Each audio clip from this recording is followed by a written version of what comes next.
In Prince Harry's latest interview, which aired as part of the docuseries The Me You Can't See, he shared further jarring details about both his and Meghan Markle's mental health struggles and their difficulty getting help. The Duke of Sussex's participation in the docuseries gained international press attention, particularly because Harry spoke candidly about using drugs and alcohol as a crutch after failing to receive the support he needed to process his mother's death. According to Oprah, Harry didn't necessarily share his grief to communicate or reconcile with his family, but instead to tell his truth in a way that might inspire others to do the same. She explained to Gayle King in an interview, he knows that by sharing the story of his own grief with his mother, that many other people who haven't processed their grief will say, oh, you know what?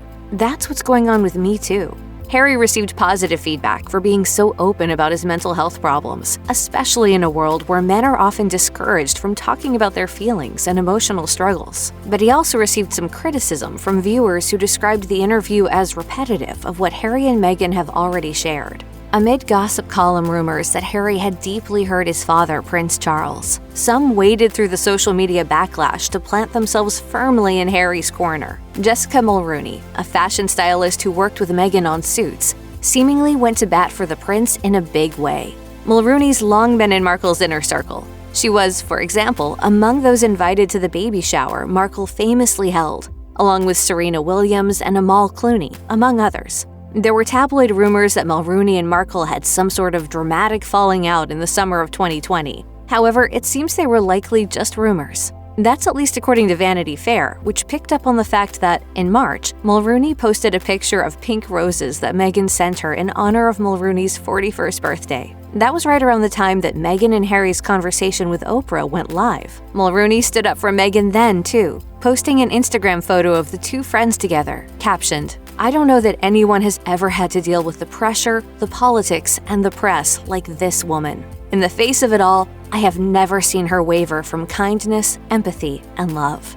Jessica Mulrooney's latest cryptic Instagram message doesn't name Harry directly, but many believe it's nonetheless a reference to his latest interview. Mulrooney wrote on her Instagram story on May 22, 2021, the day after The Me You Can't See came out. Speak out for what you believe in when you are ready. No matter how loud the other voices are, yours is the only one that should matter. This isn't the first time she has used her social media platform to speak out about mental health and the importance of breaking down the stigma surrounding mental illness. Shortly after Harry's interview aired, Mulrooney shared an image to Instagram that read, some people think it is dangerous to tell people going through bad mental things that things will change.